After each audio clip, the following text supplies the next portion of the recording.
Not only does it look great, but it feels fantastic out there, too. That comes to an abrupt end this week, and we'll tell you what else to expect beyond the sun. Paula?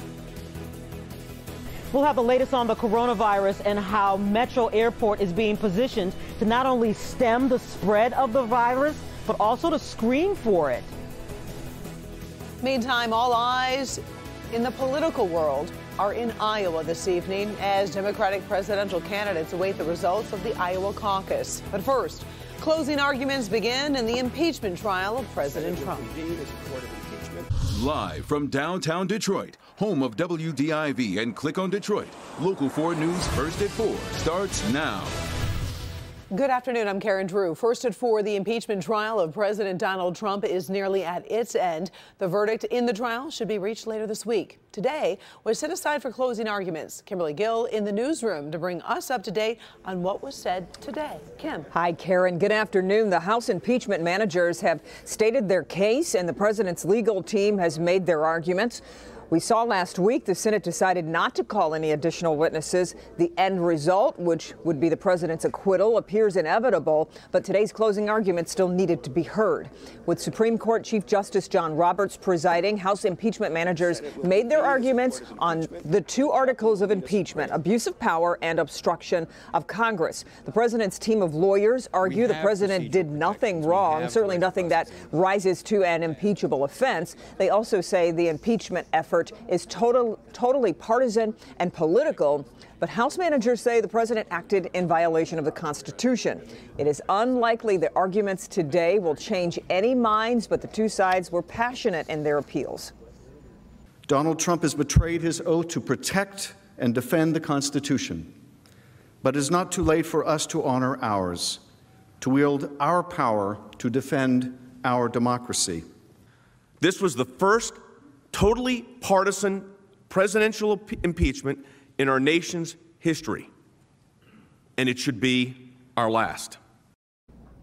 The Senate will be in adjournment tomorrow. Senators will return at about this time Wednesday afternoon, and that is when the formal vote on the articles of impeachment will take place. It should all be over before Wednesday evening. We'll, of course, be following it. Karen, we'll send it back to you in the studio. All right. Thank you, Kim. Sure. Tonight is the night for the first big test for the Democratic presidential candidates as the Iowa caucuses are held. Months of campaigning are on the line as the candidates learn if their message has hit home with voters. One key word being heard across Iowa today is electability. Candidates want to show they can challenge President Trump. Iowa was an important springboard for Jimmy Carter back in 1976 and for Barack Obama in 2008. Voters across the country will be watching. When they see who can win here, it may increase folks' chances of voting for that candidate on Super Tuesday. Democratic Party leaders in Iowa are predicting a record turnout for the caucuses, which take place tonight at 1,600 precincts all across the state. The caucuses go through 2 rounds. Voters whose candidate gets less than 15% support in the first round can switch to another candidate for the second and final round. We'll have the latest Iowa caucus results tonight on Local 4 News at 11. And this just into our newsroom. We have just learned conservative radio host Rush Limbaugh says he has been diagnosed with advanced lung cancer. Addressing listeners on his program earlier today, the 69-year-old Limbaugh says he will take some days off for further medical tests to determine the exact treatment. Time now for our first look at the forecast. And Ben, the sky looks pretty nice out there. Yeah, we are getting graced with our second day in a row of sunshine. And yesterday we actually hit a record high. Today we got close, but fell just short. Records are 56, and we've been in the low 50s already this afternoon. 49 right now at Metro. Ann Arbor's at 50. A little bit of a wind out there, but it's actually warm enough. We don't even calculate the wind chills when temperatures are this mild.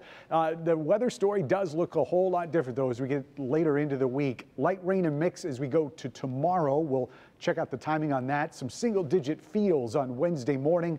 Probably the coldest start of the week, but shovels and plows return to the forecast on Thursday. We'll tell you how much snow we're expecting and whether this is going to continue into next weekend. More on that coming up, but don't forget, if you're headed out tonight, download our Local Forecasters app. It's got interactive radar, weather alerts, and more in the palm of your hand. Download it for free in your app store by searching WDIV. Karen? All right. Thank you, Ben. Well, here are some stories making headlines all across Metro Detroit. An early morning house fire caused some considerable damage to a historic home in Pontiac. The mansion on Ottawa Drive near M59 and Orchard Lake Road was reportedly the original home of a Pontiac newspaper publishing family. No one was injured in the blaze. On Detroit's east side, police continue to investigate a deadly shooting. This happened at a home on LeMay near Verner. A 35-year-old man was shot inside. Police say a relative heard gunfire and then found the man shot. Possible motive is not known. The man accused of stabbing a friend in Brownstown Township has been charged. 20-year-old Christian Edwards Hubbard is charged with assault with intent to commit murder for the critical stabbing of a friend. Police say Hubbard was staying with that friend overnight when he attacked him unprovoked, stabbing him more than 20 times before running into a wooded area and then stripping naked. The victim is expected to survive. Hubbard is due back in court next week. Today, people concerned with the toxic ooze coming from a business in Madison Heights can talk to public officials about the very latest in the investigation. A meeting will happen at Madison High School on 11 Mile in Madison Heights, and that starts at 6 o'clock tonight. Local lawmakers and representatives will be on hand to answer the public's questions. Our Hank Winchester will be at tonight's meeting. I'll have a full update on clickondetroit.com as well as a full report on Local 4 News at 11. The coronavirus, not something that's happening someplace else, but right here in the United States. The good news is there have been no confirmed cases in Michigan, and airline officials here plan to keep it that way. Numerous airlines have shut down direct flights between China and Detroit. This is a fast-moving story, and we have the latest. As you know, Metro Detroit is a major hub for Asian travel because we are a manufacturing hub. And that means the interruption in travel really hits our area in far-reaching ways. Let's get to Paula Tutman, who is tracking this part of the story. Paula.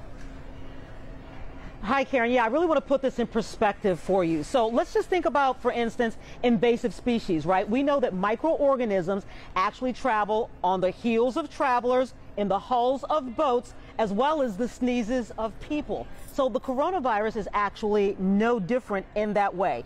Unchecked, these organisms set up shop, get comfy, and spread. And so we know it's out there. The CDC knows how it's coming here, and so they've shut down direct entry points to stem that spread.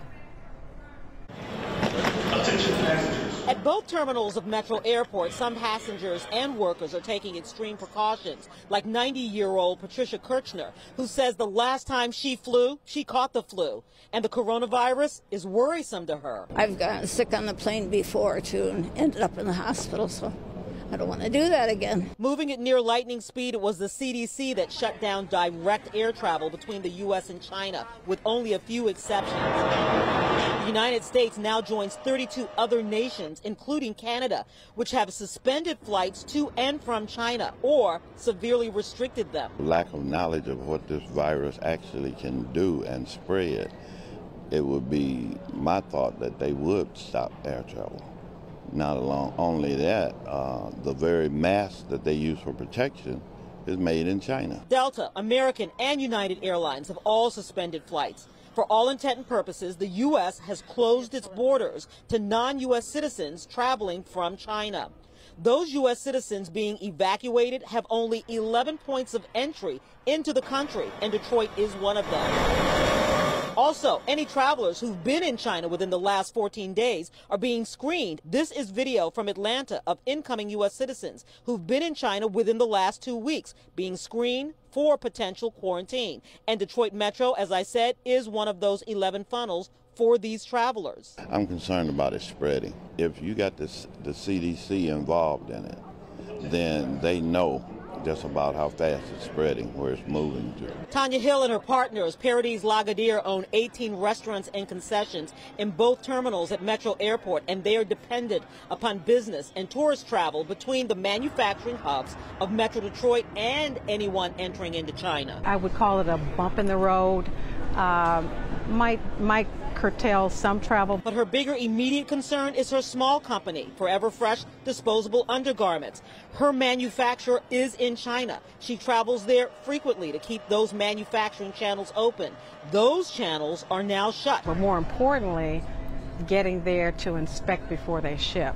And so if I can't get there, we're a small company, and so I really like a hands-on when I'm dealing with products being made, that far. Yeah, absolutely. So you can definitely expect a domino effect in terms of business, but let's go back to the health aspect of this. No reason to panic, every reason to be vigilant and also thankful. This is our tax dollars at work. The people we are paying to protect us, they understand how this is coming here, and they're looking for ways to stem this so they can understand it better and make sure it stops where it is, Karen. All right, thank you, Paula. Still to come, first at 4, the popularity of delivery services like Grubhub means more people are getting takeout. Find out how restaurants are thinking outside of the box to keep their dining rooms full. But first, 6 people are shot after a gunman opens fire on a Greyhound bus. We'll have the latest on the investigation. Fast just got faster. Live just got live-er. Download the new Local Forecasters app. Local 4 weather is powered by DTE.